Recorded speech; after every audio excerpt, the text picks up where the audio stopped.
Bonjour à tous, j'espère que vous allez excellemment bien. Aujourd'hui, on se retrouve pour faire le débrief des Great Tour of Guangxi en Chine, l'épreuve hors tour qui avait lieu bien la semaine dernière.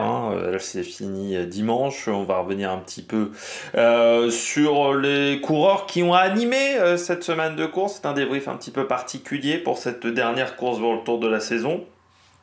Donc on va revenir un petit peu sur voilà, les coureurs qui ont été performants, les coureurs qui ont été un petit peu moins performants également sur cette semaine, les équipes qui auraient pu se servir de cette course pour marquer des points, mais qui ont décidé de plutôt clôturer la saison en roue libre. N'hésitez pas à vous abonner à la chaîne, à réagir dans les commentaires, à mettre un pouce bleu, à partager la vidéo sur les réseaux sociaux, notamment auprès de vos proches. Si vous pensez que ça peut les intéresser, dans les commentaires, n'hésitez pas à me dire qui vous a plu, qui vous a déçu, si vous avez regardé cette course, votre avis sur cette course, ça peut être intéressant. Si vous avez les moyens et que vous voulez soutenir mon travail, vous pouvez faire un super thanks, et je remercie les gens qui le font. Vous pouvez également ajouter les petites cloches, comme ça vous êtes au courant des dernières vidéos qui sortent sur la chaîne. Pour tout vous dire, les débriefs, les top 10 de fin de saison sont en train de s'écrire. J'en ai écrit pas mal aujourd'hui, c'est toujours une réflexion pour savoir placer qui à quel endroit, donc il y a toujours un petit peu de réflexion, ça prend toujours un petit peu de temps. Ça prend aussi du temps parce qu'ensuite il y a la recherche des photos pour illustrer un petit peu ces top 10, et puis il y a aussi du temps de montage, donc c'est pour ça que ces vidéos, il y a du temps d'enregistrement, parce que c'est souvent des vidéos qui font 1 heure, et ça prend un petit peu plus de temps en plus à enregistrer, et il y a beaucoup de temps de montage sur ces vidéos-là. Donc ça arrivera un peu plus tôt que l'année dernière, ce qui est pas mal déjà. Et puis il y a toujours Pogacar, la réflexion également sur les ligues fermées aussi, qui est en attente depuis février. Et puis de toute manière, à la fin de le 29, on aura le débrief des étapes du Tour. Alors je vais encore être... je sais pas si je serai chez moi au moment du débrief de l'arrivée du Tour de France, mais je sais plus si je suis chez moi ou c'est juste avant que je parte. Donc voilà, sinon la vidéo de toute façon se fera, mais dans des conditions, voilà, vous savez, toujours un petit peu plus archaïques. Mais normalement, je crois que c'est bon, parce que c'est le 29, je crois que c'est bon. Donc on fera le débrief de la présentation du Tour de France, voilà, aussi sur la chaîne, comme d'habitude. Eh bien, n'hésitez pas à vous abonner, on commence tout de suite avec cette vidéo. Alors oui, pas de débrief habituel, parce que déjà j'aurais pas eu 150 choses à dire. La course m'a pas passionné, pour tout vous dire également.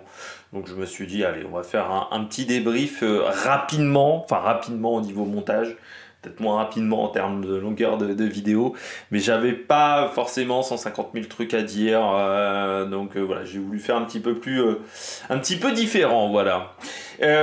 Pour tout vous dire, c'est Great Tour of Guangxi. Ça fait depuis des années quand même qu'on essaye d'investir sur la Chine au niveau du CI, du cyclisme, qu'on met des sous derrière. Ça ne prend toujours pas. Ça ne prend pas parce que au niveau public, on va pas se mentir, le public en fait est à l'arrivée des étapes. Mais il n'y a quasiment pas de public pendant la journée. Alors c'est assez terrible. C'est un peu comme l'UAE Tour, quoi. Mais autant l'UAE Tour est passé à un moment du calendrier où on est sur la préparation de la saison, autant là c'est Great Tour of the Guangxi, on est en toute fin de saison. Alors déjà, bon, les routes sont pas passionnantes parce que c'est des énormes lignes droites qui durent des plombes et on traverse pas tant de communes que ça. Ensuite, parce que cette course-là, elle est mal placée au calendrier. Pourquoi l'UAE Tour ça marche? Enfin, ça marche. C'est quand même pas Paris-Nice, mais l'UAE Tour ça marche parce que c'est placé à un moment du calendrier où on a besoin de courses pour faire du kilomètre. Et qu'on a envie de faire du kilomètre plus au soleil que dans des conditions où il fait -2. Donc l'UAE Tour a trouvé sa place aussi parce que vous avez une tournée en Asie, que ce soit le Tour d'Arabie Saoudite, que ce soit le Tour d'Oman, et ensuite vous enchaînez avec l'UAE Tour. Donc vous pouvez en plus vous répartir un petit peu les courses, donc ça permet d'avoir moins de coûts de fonctionnement également sur ces épreuves-là. Et surtout, ça permet un petit peu de se tester en début de saison. Le problème avec Great Tour of Guangxi, c'est que ça arrive après le dernier monument de l'année. C'est-à-dire pour vous faire un petit peu une image, c'est comme si à la cantine vous aviez du rab, mais le rab c'est pas le hachis parmentier, non, c'est le céleri remoulade. Bah, c'est un peu le problème. C'est que c'est un truc qui est en rab, mais qu'on n'avait pas forcément envie de voir en rab.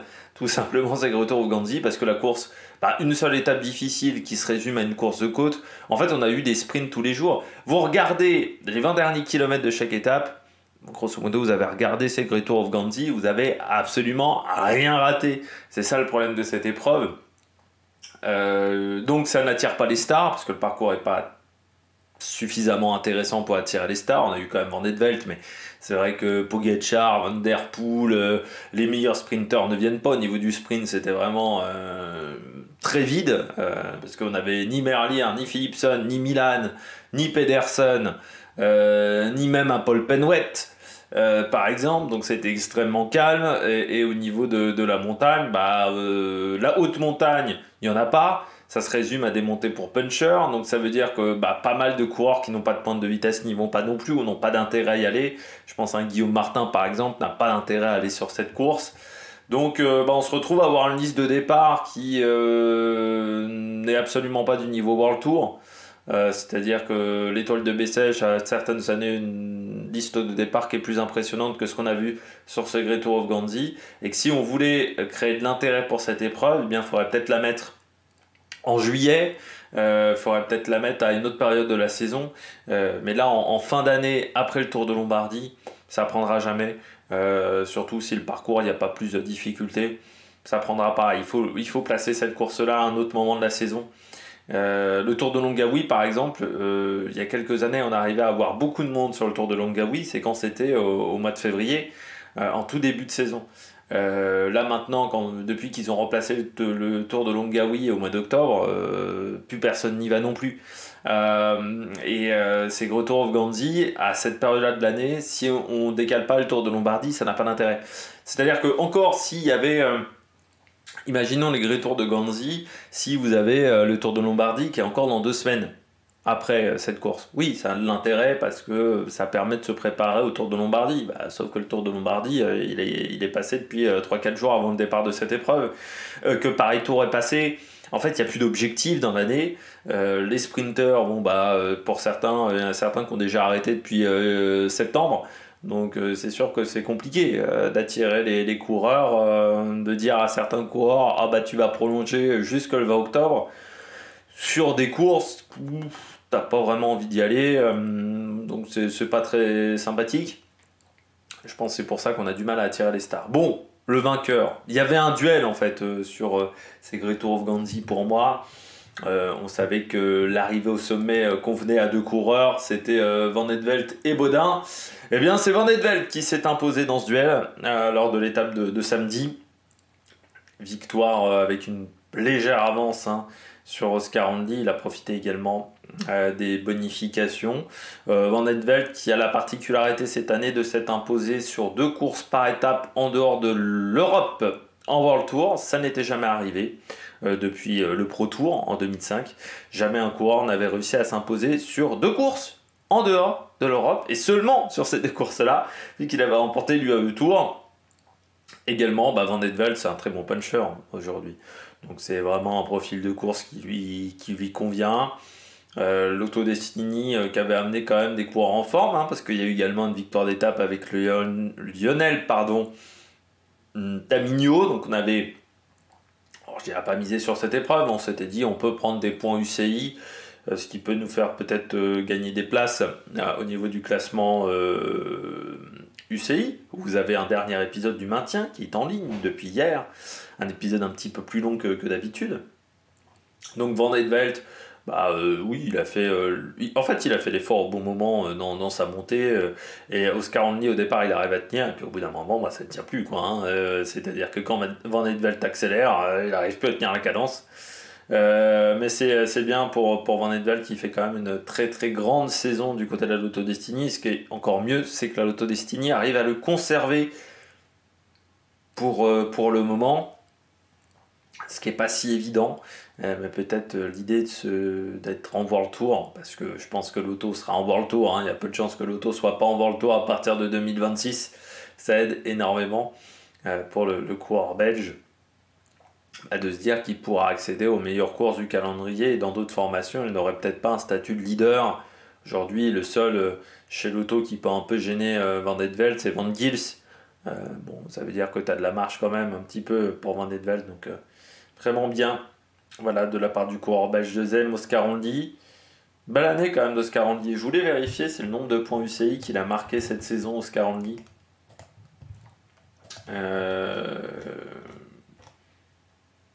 Ouais, 1300, quasiment 1400 points, malgré 2 clavicules.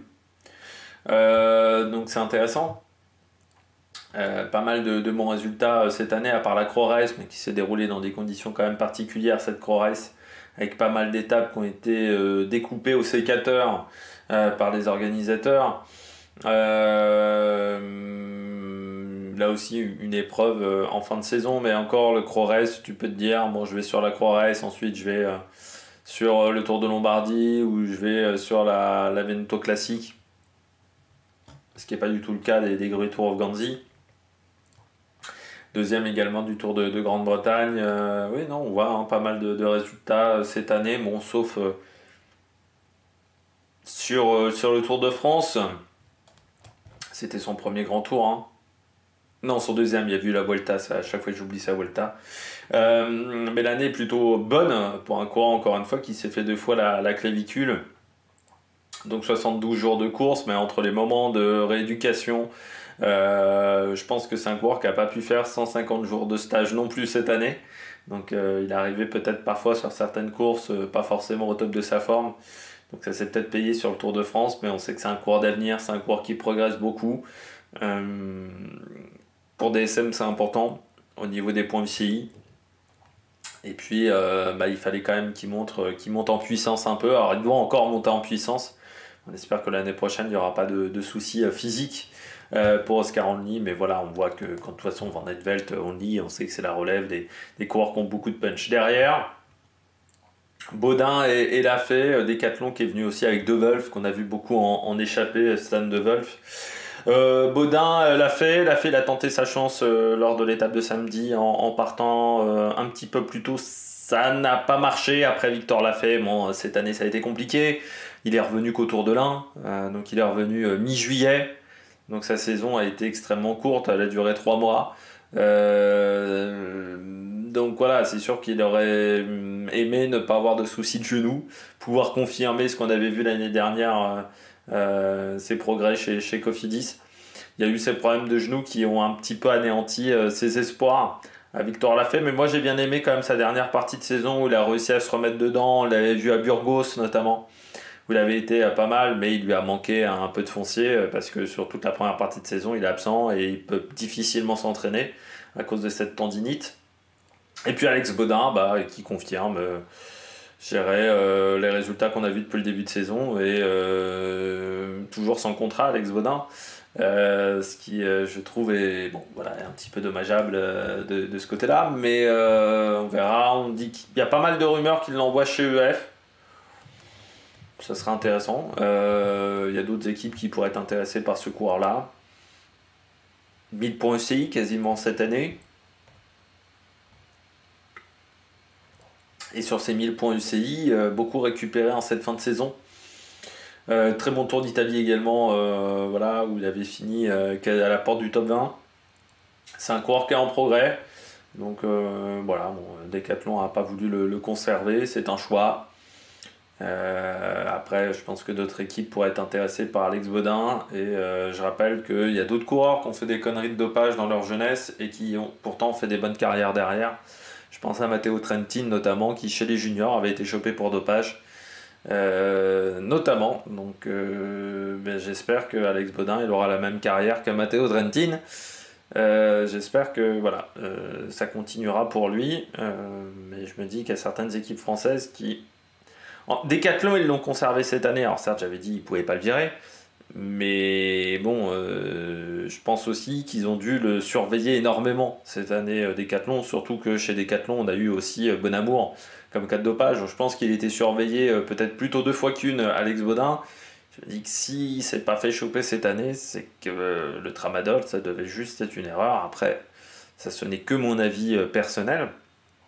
Mais c'est vrai que cette tâche du tramadol lui coûte en ce moment très cher, je pense, pour son contrat et pour la suite de sa carrière. Donc j'espère que cette incertitude va pas durer trop longtemps pour lui. On poursuit. Après Alex Baudin, Victor l'a fait la doublette de la Décathlon, qui a été très en vue sur cette semaine. Sivakov 5e. Voilà, on le disait, hein, bon, lui il est venu sur cette épreuve. Je pense que UAE n'avait pas forcément de gros objectifs. Morgado et Del Toro étant, me semble-t-il, un petit peu fatigués. Il y avait aussi Tim Willems qui était là, mais je pense on avait une équipe qui était moins dominante. Et puis Sivakov, on sait très bien que c'est pas forcément un terrain qui lui convient bien, parce que c'était un peu trop punchy pour lui samedi. Tim Willems, lui, il a tenté de suivre. Notamment Victor l'a fait, il s'est mis complètement dans le rouge, il a bien explosé sur cette montée là. On peut noter Arieta qui finit bien l'année, Crow Race aussi où il avait été performant, et puis Gros Schartner qui est là du côté de l'Autrichien. On redescend un petit peu dans le classement. Aleotti pour la Red Bull. Oui, coureur pas mauvais, Giovanni Aleotti qui a prolongé du côté de la Bora. Vainqueur cette année du Tour de Slovénie, et puis pas mal de bons résultats. On l'a vu également avoir un rôle d'équipier très important sur la Vuelta. Aleotti, sur le Giro, il avait été présent aussi autour de Daniel Felipe Martinez, donc c'est un équipier important qui là avait un peu plus sa carte du côté de la Red Bull Bora, qui n'était pas non plus venu avec une grosse armada au départ. Voilà, il y avait Charman, mais bon, Charman, il a peu couru cette année, l'URSS, mais il a peu couru cette année aussi, et Emil Herzog qui a du mal à confirmer son titre de champion du monde junior jusqu'à maintenant, première année chez les pros. Il a été assez discret, comme son année dans l'équipe d'Axel Merckx, équipe Agents Berman Axeon. C'est pour l'instant pas exceptionnel ce que nous propose Emil Herzog par rapport à Morgado. Je rappelle qu'il était champion du monde junior face à Morgado. Pour le moment, c'est pas suffisant. Et Louis Jolurs, Bora l'a fait monter très vite chez en World Tour, je pense, sans forcément qu'il ait énormément de résultats. Bon, il va aller dans l'équipe de développement. Alors, c'est assez rare d'être en World Tour et de retourner en Continental. On va voir ce que ça va donner pour lui. Mais c'est vrai qu'en World Tour, la marche était beaucoup trop haute pour lui. Et puis donc Charman qui ira chez Soudal Quickstep, qui reviendra chez Soudal Quickstep, mais il a assez peu couru quand même, Charman, depuis le Tour d'Italie. Quand même 730 points cette année pour Charman, pour un mec qui a peu couru, parce qu'il y a eu quand même quelques résultats en début de Tour d'Italie, même si on s'attendait peut-être un petit peu mieux de Sherman autour de Daniel Felipe Martinez. On redescend, Fortunato du côté d'Astana qui avait misé sur cette épreuve, on l'a vu notamment avec Max Kanter, et puis Ewan Kostiou du côté d'Arkea qui prend un top 10 devant Quinn Simons. Alors certaines équipes, elles, n'ont pas forcément fait beaucoup d'efforts sur cette épreuve. Je pense à Israël qui était venu avec Blackmore, Israël, et avec un revenant, il y avait Chris Froome. Bon, Chris Froome, c'est compliqué, Chris Froome. Il a encore une année de contrat. Cette année, il a couru 35 jours. Alors, on l'a plus souvent vu sur les réseaux sociaux en tant que YouTube, Instagrammeur, influenceur qu'en tant que coureur. La fin de carrière de Chris Froome est terrible.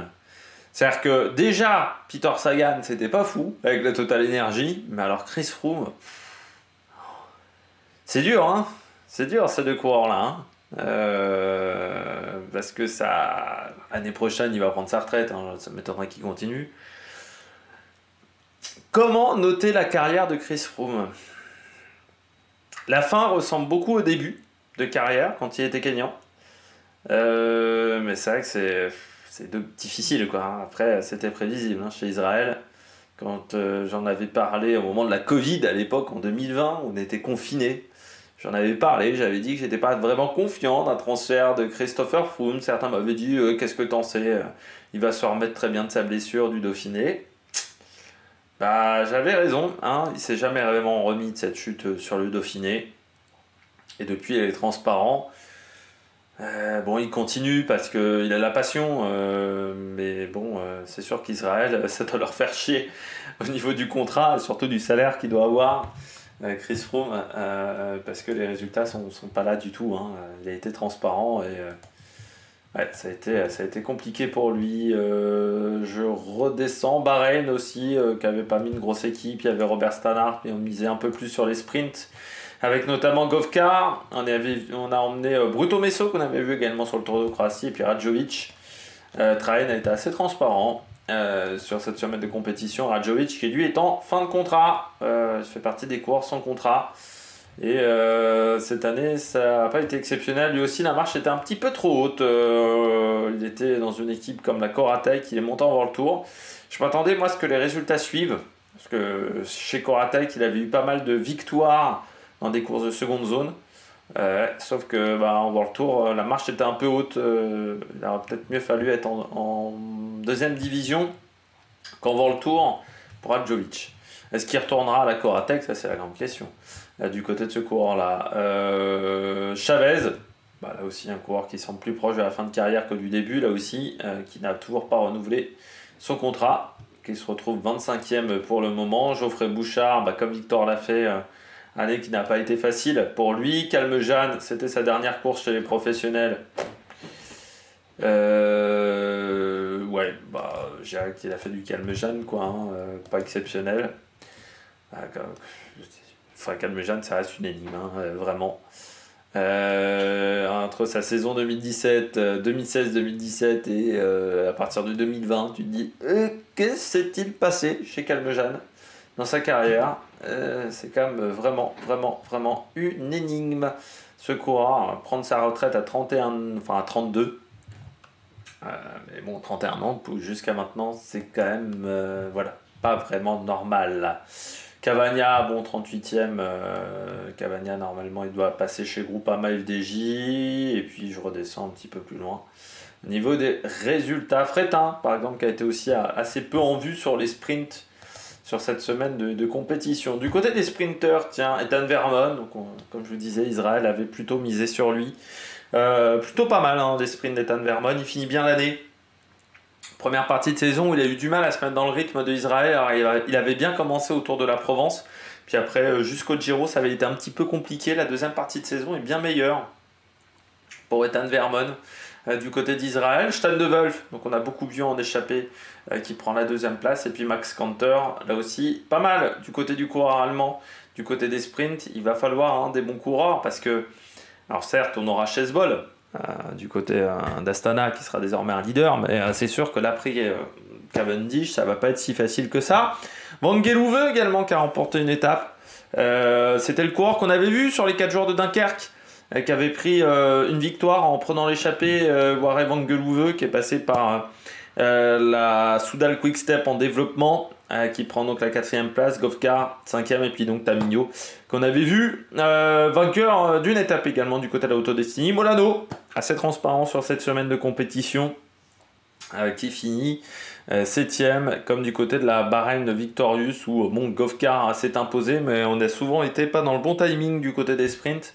Ça m'a un petit peu rappelé la Crorès. Du côté du classement de la montagne, c'est Reindering qui finit bien l'année aussi. On l'avait vu sur le Tour du Luxembourg. Elle avait pris déjà le classement de la montagne et bien elle l'a repris sur cette épreuve. Et puis du côté du classement des jeunes, c'est Van Edveld devant Scaroni et Bodin. Donc quasiment le même classement que chez les coureurs un petit peu plus âgés. Et du côté du classement par équipe, c'est UAE devant la Decathlon et Red Bull qui s'impose du côté de ce classement. Bon, eh bien, je crois que nous avons fait le tour de cette épreuve. Il n'y a pas grand-chose d'autre à dire. C'était le dernier débrief de la saison du côté des courses.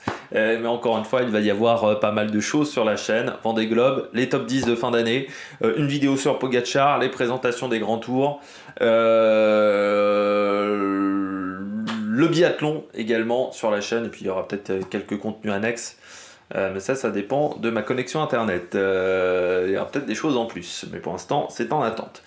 Donc, Eh bien nous, on se retrouve pour la fin de saison, et encore une fois pas mal de vidéos encore, que ce soit en octobre, novembre, décembre, il y aura des choses, il y aura du contenu sur la chaîne dans les semaines et les mois à venir, donc ne vous inquiétez pas. Puis de toute manière, pour ceux qui aiment vraiment le cyclisme en direct, la reprise de la saison arrivera assez vite en janvier, donc n'hésitez pas à vous abonner à la chaîne, à réagir dans les commentaires, mettre un pouce bleu, et puis nous, on se retrouve pour de nouvelles aventures sur Mec Production. Ciao ciao.